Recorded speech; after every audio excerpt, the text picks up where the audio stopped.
Today, we're going to be doing something unusual and covering two Ultraman Kaiju at once, because let's face it, these two enemies are inseparable. Get ready for a fight to the death, or two, or probably more than that, because today we're covering the complete history of the blue foam monster Aboras and the red fire monster Banila.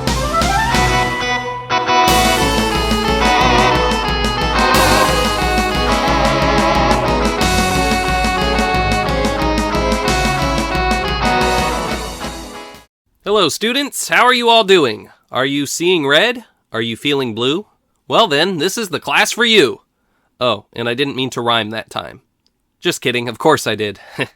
Anyway, as I'm sure you can tell, I'm very excited to cover Aboras and Banila, the monsters the majority of you voted for out of the 16 entries in my March Monster Madness competition this year in my community tab. These popular monsters have made a fair amount of appearances within the Ultraman series, so since there's a lot to talk about, let's jump right into their origin story. This may be hard to believe, considering how closely the histories of these two monsters are intertwined, but there was actually a time when only one of them existed. In the initial draft for what would become their debut episode, written by Masahiro Yamada and then called The Messenger from the Last Century, only Aboras was present. One source says that this draft called him a, quote, liquid monster controlled by people from the previous century, and also said that he was usually kept in a small bottle. You could tell that this is eventually going to become the episode that we ended up with, but the description seems to have differences too. Apparently these early plans for Aboras were used as an inspiration for creating Ultraseven's capsule monsters, one of whom was the focus of my last Ultraman series Kaiju bio. This Aboras would have been destroyed by some melee attacks after Ultraman reflected his acid. Later on down the line, Samaji Nanagase, who directed a good amount of Ultraman series episodes and worked on a few scripts as well, decided to make some big changes to Masahiro Yamada's work, and stuck a second monster into the story, making the battle between this new kaiju and the older one a major focus of the episode. Both Aboras and Banila were designed by head Ultraman designer Tol Narita. He designed Banila after a seahorse and based Aboras' head off of a dinosaur skull. However, he didn't really do much designing when it came to the rest of Aboras. Have you ever seen a monster with ridges like that before? Yep, that's right, Tsuburaya Productions modified the suit of our old friend Red King to make Aboras, probably to save money. The Generation 1 Red King was painted blue and given a new head, and they called it a day. Banila, on the other hand, was given a totally new costume, modeled by the man, the myth, the legend, Ryosaku Takayama. I believe Takayama sculpted Aboras' new head as well. It seems both of these monsters' heads survived for quite a long time, though they had deteriorated pretty badly by the time these pictures were taken. Despite Aboras definitely being the lazier suit, I think his unique, goofy face really carries the design a long way, and based on this poll I put out, he definitely seems to be the more popular of the two. Banila is kind of ugly, but I think we can all agree that they are both at their best when they're together, battling to the death. The Aboras costume was worn by Haruyoshi Nakamura some of the time, and Kunio Suzuki at other points. Banila was played by Yasuhiro Tajiri. I happened upon a surprising amount of behind-the-scenes images of the monster suits, including Banila hanging out in a vegetable patch for some reason. Helping yourself to some cabbage, big guy? Try as I might, I couldn't find any info on where these monsters get their names, which, by the way, can be spelled in several different ways in English. The origin of their roars, though, is much easier to figure out. Aboras gets his straight from the Toho monster Varan, and Banila's cry is a sped-up Anguirus roar. Alright, it's finally time for the battle of the century. Aboras versus Banila. Let the fight begin! Or, in other words, let's check out their in-universe history in Ultraman 1966 now. A construction company contacted the SSSP following the discovery of a mysterious capsule on a plot of land they'd been digging up, and the team headed out to check out exactly what this unusual artifact was.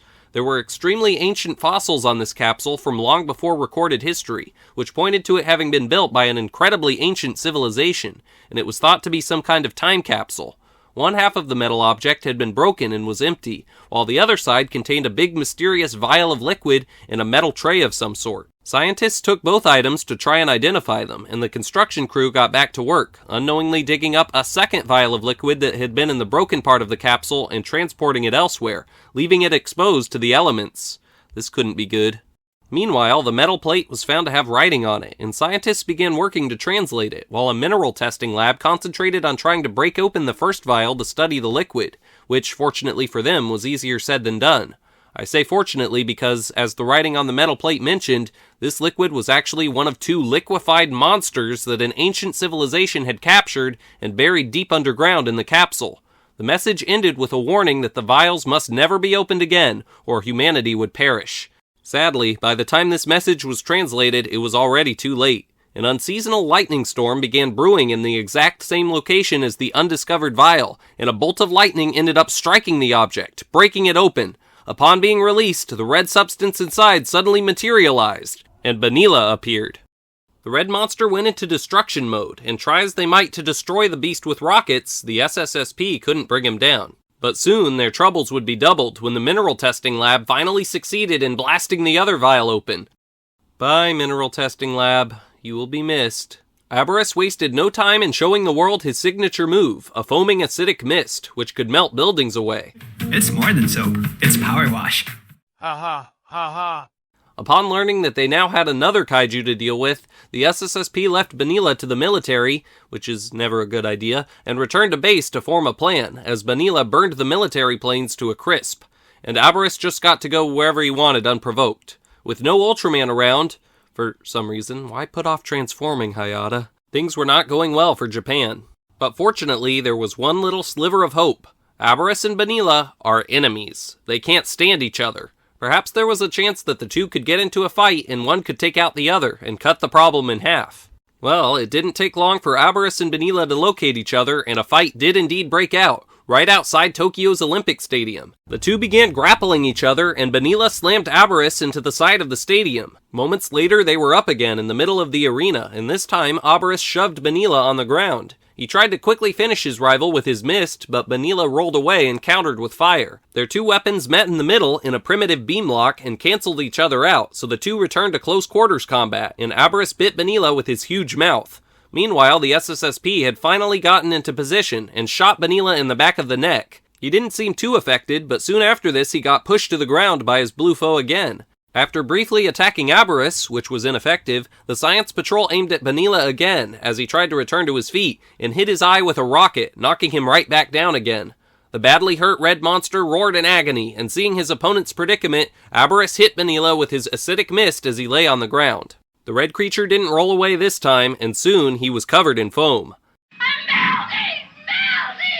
Banila was reduced to a glob of soap, and Aboras got his Olympic gold medal. So now the SSSP only had one monster to fight again, but their guns were unfortunately all out of energy. Luckily, Hayata's beta capsule wasn't, and he used it to transform into Ultraman. By the way, I didn't mention this in the behind-the-scenes section, but one source says that Ultraman was originally going to fight both Aboras and Banila, and a different ending to this fight where Ultraman obliterated Aboras with his Ultra Slash was also planned. But now let's see the actual finished fight. Aboras made the first move and fired his mist at the Ultra Hero, but Ultraman dodged and kicked the monster, but it seems this hurt him more than the monster. Aboras charged in and tried to attack Ultraman while he was down, but after some struggling, the hero was able to break free. Oh, hey, I can make some money. I see a greenback. Moments after Ultraman pushed Aboras away, the monster fired his mist again, before Ultraman could shoot his Spacium beam, and this time the hero wasn't able to dodge Aboras' attack. Uh-oh, are we about to get a new Ultraman-scented soap? Luckily, no, a bunch of the foam suddenly flew off his body, but his color timer began blinking, indicating his time was running out. Aboras charged at the hero again, but after a series of chops, Ultraman was able to throw the monster into the stands. This next sequence really demonstrates how sturdy Aboras was. He quickly responded with another blast of his acid, but Ultraman dodged it and fired his Spacium beam, which caused a little damage, but Aboras was somehow able to take the hit. Aboras tried to hit Ultraman again. Again the hero dodged and fired his Spacium beam, and again the tough creature took the hit. The persistent Aboras fired his acid a third time, but he missed again, and this time for Ultraman, the third time was the charm, and Aboras exploded when the Spacium beam connected. Even though it didn't end well for him, you've got to hand it to Aboras here. He proved to be a really hard monster to take down. Once filming for this episode ended, Aboras and Banila parted ways for a while to journey on separate paths. Aboras went back to being Red King for the Ultraman episode Mystery Comet Suifon, see my complete history of Red King video, while Banila joined a totally new show, Tsuburaya's Kaiju Buska, and became the villainous Imola.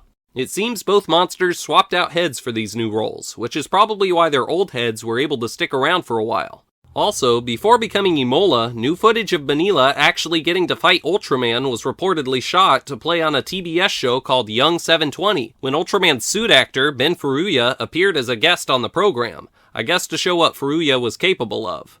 I couldn't find footage of this battle, unfortunately, but if any of you students know more about it, or anything else I mentioned in this video, please leave a comment. Aboras and Banila had gone their separate ways, but they never forgot their hatred for each other, and eventually a certain show would provide them with an opportunity to duke it out again. And that show was an anime. The Ultraman anime. As you know, I'm more of a Tokusatsu guy myself, but we've got to do what we've got to do. Remember in the history of Red King when we covered Red King's appearance in this same show? Well, Aboras and Banila were also in that episode, because that's the one they decided to put the majority of the returning creatures in for some reason. Both of their designs were changed somewhat, with Aboras becoming green, for example. In this episode, a group of Seijin called the alien Baradons rode a meteorite called Baragon to Earth, intent on conquering the planet, and landed the meteorite in the sea. The aliens had gathered a large assortment of returning Ultraman monsters, which they intended to use to subdue Earth. Aboras and Banila were among these monsters. Unfortunately for the alien Baradons, the Kaiju were far more interested in battling amongst themselves than helping with their conquest effort, and this of course applied to Aboras and Banila too. The moment these two reached the surface of this meteorite island, they immediately began dueling each other. Very little was shown of the two monsters, and Ultraman Jonius made quick work of them in the final battle when they briefly showed their faces. But they'd returned, and their animosity toward each other was still strong. Let's see if we can do better than an anime this time. Oh. Is this an improvement? I don't think this is an improvement. Ultraman the Ultimate Hero is not a very good show. But hey, it's really funny. For the wrong reasons. Like a bunch of other monsters from Ultraman 1966, Aboras and Banila made their grand returns to live-action Ultraman in this show, sporting brand new powered designs created by Mahiro Maeda. Maeda's new design for Aboras was inspired in part by prehistoric armored fish and by T-Rexes, and the updated Banila apparently took even more inspiration from seahorses. It seems that instead of getting powered in front of their names, these two updated kaiju would have been called Aboras 2 and Banila 2 originally, but eventually their new names overpowered the old ones.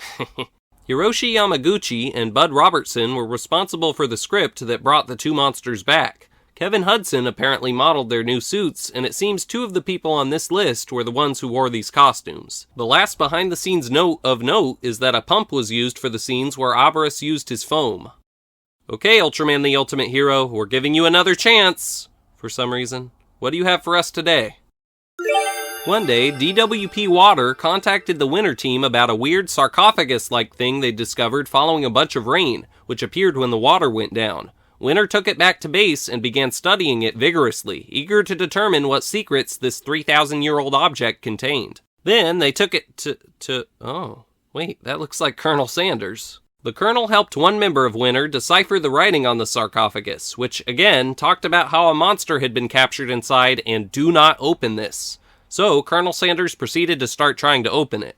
The lock could only be opened by a certain type of sound, which the doctor had begun playing. But then when Teresa Beck told him to shut it down, he said, I did. Won't stop. What exactly do you want to happen, Colonel? Do you want to open it or not? Maybe he was just hoping there'd be a new fried chicken recipe inside. Meanwhile, based on the Vedic text on the sarcophagus, Winter now knew that a second coffin existed somewhere, and finding the other one immediately became a priority for the team, even though it hadn't been causing any trouble for 3,000 years. Well, I guess it makes sense to be concerned, since its companion had just found its way to modern civilization.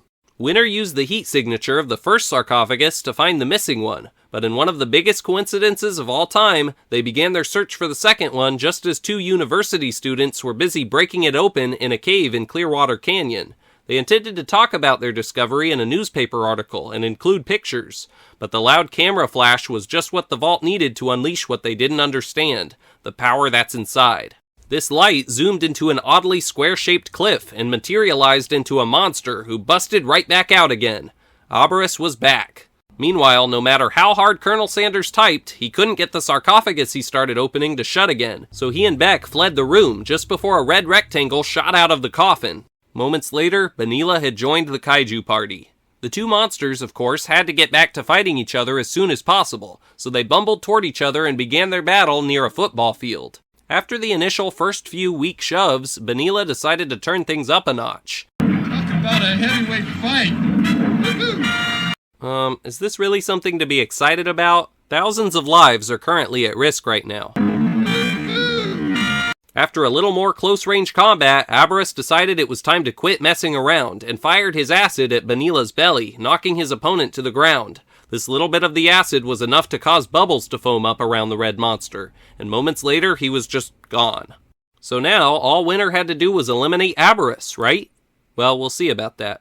Winter's missiles did nothing to Aboras until they locked onto his mouth, and then they were able to knock him over, but only momentarily. So Colonel Sanders decided to create a sound attack to hit Aboras with. Meanwhile, Banila was somehow able to demelt himself and return to the fight, which didn't really shock anyone for some reason. So the two kaiju resumed their battle and also competed in a roaring competition. This madness had to come to an end, so it was around this time that Kenichi Kai transformed into Ultraman Powered to battle the red and blue monsters. Powered leapt around a bit as the fight began, and then gave Aboras a kick in the stomach, and did the same for Banila, but threw in a slap to the jaw. The red monster was knocked over, and Aboras just stood there, and Powered was like, wait, is this all I had to do?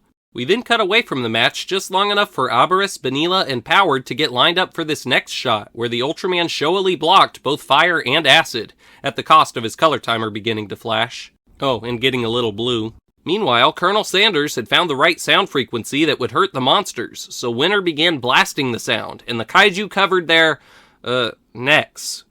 It didn't instantly take them out, though, and Banila decided to fire back against Ultraman Powered with some more fire, so the Ultra did this pretty impressive flip, and Aboras got hit by the attack instead, so he retaliated with more acid, and Banila fell yet again. Powered then shoved Aboras and finished both him and Banila off with his Mega Spacium Beam.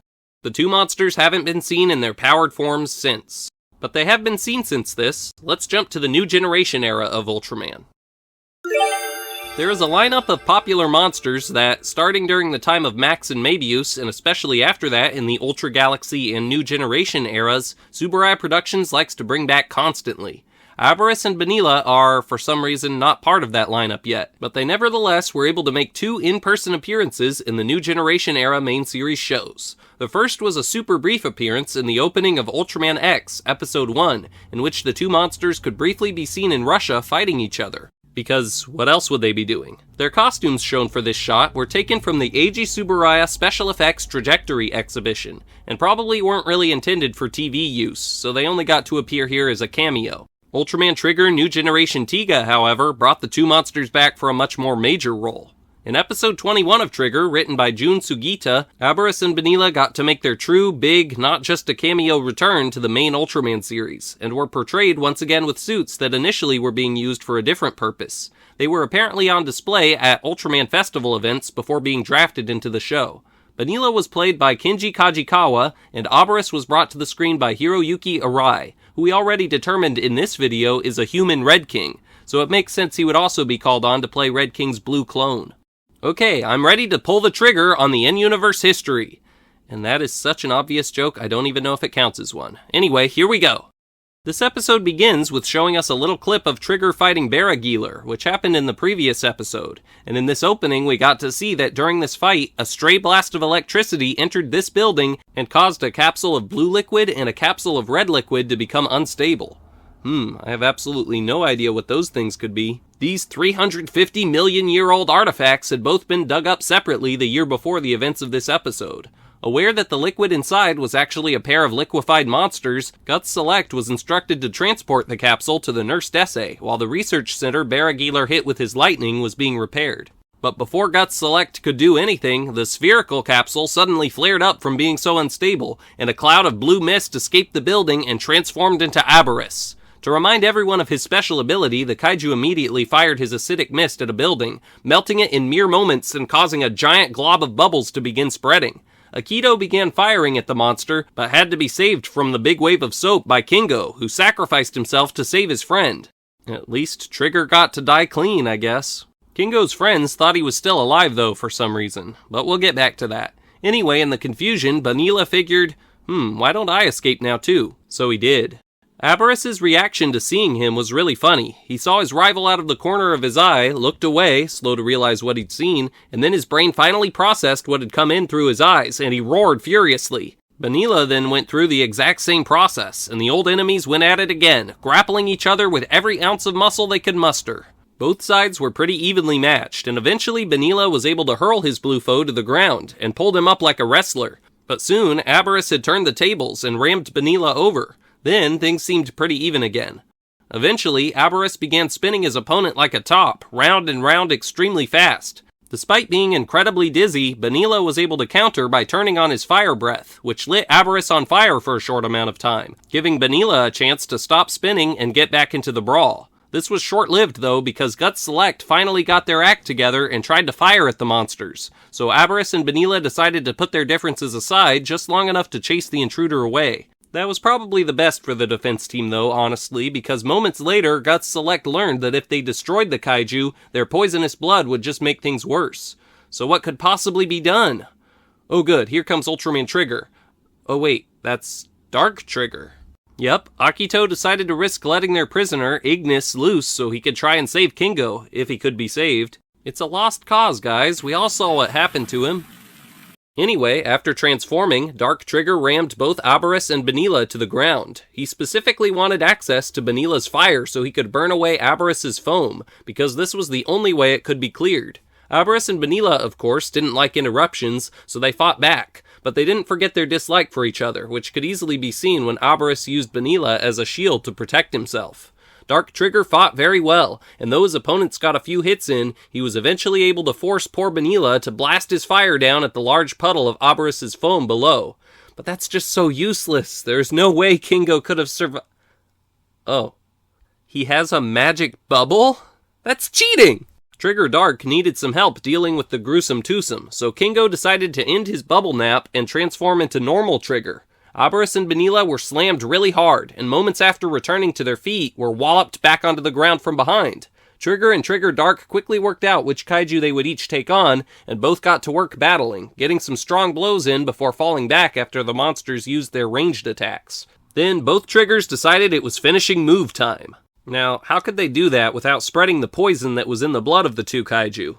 Well, they decided to just quickly wipe out the poison after they blew the monsters up to prevent any issues. Kind of a risky move in my opinion, but it did work out. And that's how the most recent major iterations of Aboras and Banila went down. I wonder when they'll show up next. Hope we don't have to wait 350 million years. I may not live that long. Anyway, let's cover minor appearances now. Some of Aboras and Banila's most notable minor appearances include both kaiju appearing as Spark Dolls in the Ultraman Ginga Theater Special, the Blue Monster appearing in the Monster Graveyard in Episode 21 of Ultraman Mebius, and both monsters being part of Belyudra in Ultra Galaxy Legends the movie. Aboras was not only present in his normal form, but in his powered form as well. Both monsters have appeared in mangas, video games, and stage shows too. You won't see them popping up nearly as frequently as kaiju like Red King or Zeton, but they're memorable enough that Tsuburaya Productions references them from time to time. Here's the full list of all their other minor appearances I am aware of. If you know of any more, please enter them in the comments. Now for monster merch. I'd say Bandai gets a B+ for their handling of Aboras and Banila. They could definitely give us a few more products, but what we do have now is totally acceptable. Here are the toys of the duo that I have collected so far. These two are from the older Ultra Monster series and are pretty rare, especially Aboras. And these two new Ultra Monster series guys were released just a few years ago to coincide with the monsters appearing in Ultraman Trigger. I've also got a smaller soft vinyl Banila. All these look quite nice, and there are some other good Aboras and Banila products besides these too. I am a big Ultra Monster series collector, so the most notable other ones to me are the rare figures featuring their designs from Ultraman Powered. But there are also Gashapon versions, this diorama featuring both of the two rivals, and various other little versions to pick up. X Plus Aboras and Banila figures exist too, but they're incredibly rare and valuable, so the chances of snagging one for a good price aren't high at all. What you're seeing here are the Aboras and Banila figures I currently have available on my eBay store, which you can check out by clicking the link in the description. I've got hundreds more kaiju toys and other tokusatsu products available on there too, so be sure to check it out. And you know what else you should check out? My official, brand new Toku Professor merch. Yes, you heard right. You can now order official merchandise based on this channel by clicking the store tab next to the community tab. Or you can click this link too. I'm currently offering adult shirts, kids shirts, some mugs, etc. with different designs. You can even pick up a replica of Pencil Leopard's tank top shirt, or a Kashimu-kun pillow, or even a onesie for a baby. It's cool stuff, so check it out if you can. Proceeds help me produce more videos for you all. If you have ideas for more designs, please leave a comment and I'll consider them. And with that exciting announcement out of the way, I think it's time to bring this class to a close. Help us, Professor! Yep, I knew they were going to speak up at some point. What is it, kids? I think this class about two rival monsters awakened our rivalry. Yeah, we're stuck in an endless loop of showing each other our moves. Please help us stop, Professor. I don't want to beat him up too badly. Ow! Hey! What a weird... What do I do? How do I help calm things down? Hello, y'all. How about some fried chicken? Best in all Kentucky. Don't mind if I do. Perfect timing. Thanks, Colonel. Oops, almost forgot to wash before I ate. Thanks for tuning in, students. Please like, subscribe, comment, and follow me on Twitter, and I will see you... next time. Oops. I forgot we never fixed that soap dispenser in the bathroom. Uh-oh. Oh, no. There goes my perfect happy ending. Ah!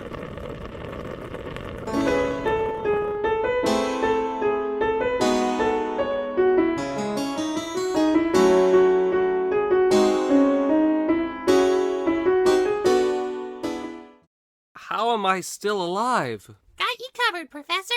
This kid, he's OP.